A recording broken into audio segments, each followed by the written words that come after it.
guys, welcome to my channel. My name is ReadingBear and I hope you are ready for some more stories. And today, we'll take a look at some new entitled people content. If you enjoyed my content, please don't forget to subscribe to my channel and post some bear emojis in the comment.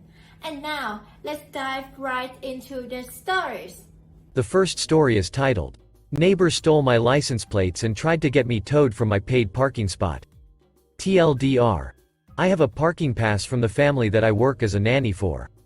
Their neighbor thought I couldn't park there and threatened to have me towed. He stole my license plates twice and we set up a hidden camera. We caught him in the act and took the video to the police. He was given community service and made to pay $1,000 in restitutions. He was also told he couldn't get in trouble for 10 months and had to stay away from me. To this day he still doesn't speak to me, and everything is back to normal and peaceful. I work for a family as their nanny basically. They have a 1-year-old that I watch all day and a 6-year-old that I watch when he comes home from school. I make the kids food, I help clean, I do a little bit of everything. The parking in their area is kind of weird because although they live in houses, they don't have a driveway or street parking. Instead, there are a bunch of small parking lots for the residents. I don't want to have to take the bus or find street parking blocks away where the rules are different. Luckily, they are able to buy a pass that I put on my windshield that lets security know that I am parked legally. This will be important later. After one day when the parents come home, and I get ready to leave, I notice something very strange. There is a note on my car that I cannot park there, and they know I'm not a resident. The note continued to threaten to have me towed if I continued to park there. I think maybe they didn't notice my pass and make a mental note to display it better. I brush it off as a one-time thing and honestly forget about it. A few days later I leave the house again to find something even worse has happened. My license plates are missing off of my car, just fully gone. I go back to the house and tell them what happened to my car and the father comes out to look. He is extremely apologetic even though I know this isn't his fault, and he is nice enough to drive me back home and pay for me to take the train while he gets me new plates. It takes a few days and I have my new license plates and once again can use my car. I didn't think things would end there, but I tried to get back into my normal routine and think that what happened was just a fluke. 3 days later the same thing happens again, and I already know that it's the same person and have a strong feeling that they are also the person that left me that note. My bosses once again are apologetic and promise that they are going to get to the bottom of it. They once again replace my plates and set up hidden cameras to catch the thief in the act next time. Even though I knew that would mean another set of plates and a few more days taking the train, it seemed worth it to me. I wanted to find out who was so determined to steal my plates, since it was only mine being stolen in a lot of about 8 cars. The family didn't seem happy this was happening to me either, and they wanted to make things right. The next day I get to work and do my normal thing. I honestly get so busy with the kids I forget about the hidden cameras until I go out and once again see I have no license plates. I go back inside, and we all check the camera footage. We see a man stealing the plates and right away all 3 of us know who he is. It is the guy that lives next door. We are all both confused and furious because I have met him before, and he clearly knows who I am, so why he is stealing the plates and threatening to have my car towed is beyond any of us. Either way we sent the video to police, and we ended up in court. We all gave our statements to what happened and finally got to listen to his side of the story. He claimed that he didn't know it was my car and didn't know that the parking passes were a thing and thought that I had just created it as a way to get free parking in their neighborhood. I couldn't tell if he was telling the truth or not, but it was still illegal to have stolen the license plates. It turns out that apparently, he did try and have me towed first only for the towing company to see my pass and claim that I was parked legally. Still, he didn't believe it was legit, and that's why he took matters into his own hands. I know many of you are thinking that I wanted this guy arrested for all the hassle that he put me through. Honestly though, I just wanted to be parked where I'm supposed to and have my car left alone. I considered myself lucky that this neighbor wasn't crazy enough to cause actual damage to the car itself. I think the court felt the same way, that jail would have been way too harsh a punishment, and instead everyone came to a pretty mutual agreement. He was going to have to pay $1,000 in restitution, that cost coming from what it cost to replace my plates 3 times and my train tickets. Also, apparently tampering with license plates in this state is a misdemeanor, and since it was his first offense, he got away with community service. He got hit with only about 50 hours and he ended up working in a soup kitchen. There was also the fact that he couldn't get in trouble with the courts for a year or he could face up to 3 years in jail. Also, he was told very directly to stay away from me and the family I worked for, or we could call the cops on him. I was asked if I wanted an official restraining order, but I declined because I really felt he learned his lesson and I didn't feel like I was in any danger if I happened to get within a certain distance with him. I worked right next door after all, and I really love working for that family, so I didn't want to do anything to put that in jeopardy. Speaking of the family, I was amazed when they took the $1,000 restitution they were given and ended up giving it to me a couple months later, calling it a Christmas bonus. I was in tears from that, and I ended up spending some of it to buy presents for the 2 children like any great nanny would do. I didn't have any family of my own, so the one that I worked for really were the closest thing that I had. So, the fact that they went to these lengths for me to help me with this problem really showed how much they cared for me as well. I still work at that house as a nanny to this day and I am so grateful that I do. I have seen neighbor a couple of times when I take the baby for a walk in her stroller. Whenever he sees me though, he quickly turns around and walks the other way to leave me alone. I don't hold any grudge towards him and honestly one of these days want to ask him why he thought the parking pass was fake, but I don't want to start a fight. The next and last story is titled, Shady Landlord Loses His Fancy Truck and Just About Everything Else. TLDR. Landlord threatens my child, also tries a scam he has been running on his tenants for years on me and ends up losing everything for it. This is going to be a very long, but considering I ruined this guy's life. Not an exaggeration. Location, the Deep South. 2007 to 2008. My ex-husband and I have always gotten along very well, and we have, at the time of this story 7 years old, a daughter. We have always lived near each other for convenience's sake and have on occasion even lived in the same house after divorcing. So, I was thrilled when the people across the street from him sold their place and apparently it was going to be for rent. I had known the folks across the street, nice people, and had even been in the house a time or two, so when I showed up with my other half to look the place over, I kinda knew what we would be getting. The landlord was working on the house when we pulled up. We had gone out to eat before this and so I know he was unaware he was talking to someone who knew the people who had lived there and been in the house. His big old dually was in the drive with his company name stenciled on it. He meets us in the garage and immediately starts lying.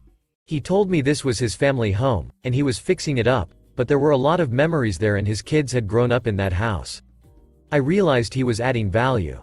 I kept my mouth shut because it was right across the street from my ex-husband, and it was literally the bus stop for the school for my daughter. He continued to lie and I kinda tuned him out. The place was a little worse for wear, dirty, gross carpet, chipped paint. I made a comment on a broken light switch, and he told me he was having a cleaning crew come through and clean up the place and having everything painted and the carpet redone. The price was a little high, but once again I really wanted it and it wasn't nightmare high, just $200 over what I was expecting. I had a small Australian Shepherd, so first month's rent, last month's rent, and pet deposit. $12.50 for each one. Ouch. So about 2 weeks later it was move-in day. I should have known something was up when the key was left in a combo box on the door. We had paid through a service, so he had the money, and we had the key, and a mess. He had done literally nothing except replace a set of rotted outdoor steps that he probably had to for liability purposes. We dragged out the digital camera and started taking pictures. It was a 3-bedroom, 2-bath, with a partial basement. We took over 1,100 pictures. Here are some highlights. Ketchup smeared on the kitchen walls and floor, nothing in there had been cleaned. The fridge was awful, had what smelled like hair gel rubbed into it in the dining room and outside the front bathroom door. Fireplace literally had soot covering all of it and up to the ceiling. The reason for all the non-working lights became apparent at the point, he kept it dim for showings. Garage full of trash. Partial basement which we hadn't seen because that where he had a big saw set up and wasn't really a selling point for us. Mold. All the molds. So, I called him up and basically said, "What the hell?" And he replied that money and keys had already exchanged hands and if I had a problem, I needed to put in a maintenance request. He said, "I don't remember it being that bad. Sounds like you made a mess moving in." Okay, so now I knew exactly how shitty of a person I am dealing with. Put in a maintenance request about the mold. Went out and bought all the bleach, other cleaning supplies, and a carpet cleaner. I am a military brat who lived in base housing. I know how to clean. And we got to work. It took 2 days of 4 adults, my ex and a friend came over to help, to get the place passable. We even changed out the blinds. They were broken and dangerous. During this, landlord comes over to look at the mold, and I kid you not, grabs a roll of my paper towels and my bleach spray and starts wiping the mold off the walls. He had just walked into the garage, grabbed some cleaning stuff I had down in the garage, and I found him about halfway through his cleaning job. That's all he did. Fast forward 3 months. Time for an inspection. Okay, he tells me he will be there tomorrow at 8 a.m. He shows up at 6:30 p.m. Demands to be let in. I let him in, and he starts taking pictures of dishes in the sink. Dinner was still on the table, and lecturing me about cleaning up when I cook. So, in front of him I pulled out my digital camera and took one of him taking a pic of dishes for dinner with dinner still on the table and a time date stamp. He wanted to go through drawers in my bedroom. I laughed at him. Didn't hear from him again till move-out time. If you thought I was staying there longer than a year, then you are crazier than I was when I rented that place. He sent me a move-out checklist. Professional steam cleaning and white glove clean of the entire house. New pine straw for landscaping. All rooms needed to be repainted wheat. When we moved in, the bathroom was literally turquoise. So, we got to work. Steam cleaned, white glove clean, etc. Then took another 1,000 pics. He walks through and is pissed. He even ran a white rag on the top of the ceiling fan. He snatched the keys out of my hand and told me to expect to hear from him in 10 days about the deposit. That doesn't sound good. 2 weeks later I get a bill. For $3,750. For more professional steam cleaning. HVAC clean out. Apparently, we didn't use the right brand of wheat. Oh yes, we did. 2 things I haven't disclosed. I have a bad habit of recording bad people or just to CYA, and my mom is a landlord in the next state. She is the good kind who never was able to make money at it. If people told her they couldn't afford to pay her because they needed the money to feed their children, well, my mom usually gave them money. So glad she got out. But my mom was very familiar with the laws and had looked a few things up about my landlord. So, I grabbed my little recorder and called him. He owns a real estate business. His side is rental stuff, and his wife's and grown daughters bought and sold houses. His oldest daughter picks up and transfers me to him. It gets ugly fast, and he tells me that I must have let my Australian Shepherd pee in the vent grates. What the hell? And that the way I take care of my daughter would be very interesting to CPS. He can help me work out a payment plan, but pretty soon we would be getting into collections territory. At one point he actually says that all tenants are liars. Nice. About 20 minutes of being threatened. I call my mom back. To be honest, I am pretty damn shook up. CPS? For what? So, my mom tells me to pretend like I am playing along and ask for an itemized receipt. Tell him your mom is going to cover it, and tell him your mom needs it before turning over the money.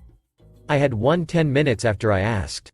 On my end, the professional steam cleaner was a friend of mine who had a business and gave me a discount.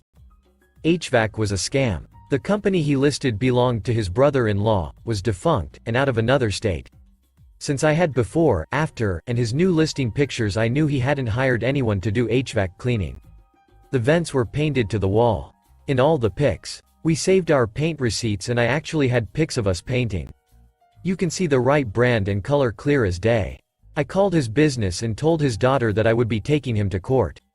She obviously was unaware of what a crap her father was, because when I told her, "No one threatens my little girl," she didn't know what I was talking about. So, I put her on speakerphone and played a recording of her dad threatening to have CPS come visit if I didn't pay up, and she made it most of the way through before asking me to turn it off. And then she put me on hold to get her mom, his wife. She tried to reason with me, and I backed up the tape to the part where he talks about what happens to kids in the foster system and played it. She told me they would get back to me. They actually did. The mom and eldest called me on speakerphone and apologized. They told me how the business was divided and how they normally don't deal with rental stuff. I told them it was fine, but I was still taking him to court. Time for court. We ended up in arbitration. I showed up with 2 laptops, for before and after, proof of his fake HVAC crap, a stack of literal receipts, him committing a crime by threatening to falsely call CPS, and a pretty good working knowledge of renter law in that state. At one point the arbitrator asked me if I was a paralegal. Ha! He had a picture of dirty dishes and stories about how I lived like a pig. I pulled up the pic of the same sink of dishes, with dinner in the foreground, time and date stamped. The arbitrator actually asked, "Did you expect her to do the dishes before she ate her dinner?" Even the woman taking notes for the arbitrator was grossed out when I showed them the ketchup and basement mold pics. Did you know you can get 3x what you ask for in a rental dispute, depending on your state? Yeah, you can. I did. The arbitrator used the word appalling when describing the landlord's behavior. When I went out in the hallway afterwards, there was a young couple there asking the clerk if landlord was available yet. Apparently, they were waiting for their turn at arbitration. I asked them if their case was HVAC related. Sure enough, it was. I pulled out all the paperwork I had about it and handed it to them with my number. Actually, got several calls from his other tenants. He had been running that scam a while, and these kids I had handed the paper to had looked up every house on the landlord's website and went door to door warning them. Smart. I hadn't thought of that. Meanwhile, my mother was filing a complaint with everyone she could think of because he had his business listed as a suite, which turned out to be a P.O. box. Huge no-no. Your business must be a location that can be served by the courts. A year later I saw a truck with his logo drive past. But it wasn't the dually, it was an older F-150. So, I looked him up in the county clerk's records. Well, first, it seems he got divorced. And cleaned out. The house, big truck, everything went to her. Then she sued him for the business. He got to keep the name, and she took everything else. I looked up the realty website using her maiden name to search. Her and the eldest daughter were using her maiden name and had a whole new web page and set up. Also, my mom got notice that her complaint was being addressed and he had his license suspended and a huge fine to get to reinstated. My mom kept an eye on the records for home deeds in the area, and all but 2 of his properties were sold at auction. So, let's sum up. He had to pay me 3 times what I asked for. Lost his big money-making scam. Lost his wife. Lost his house/houses. Lost his truck. Lost his license for a while. No regrets. Thanks for listening.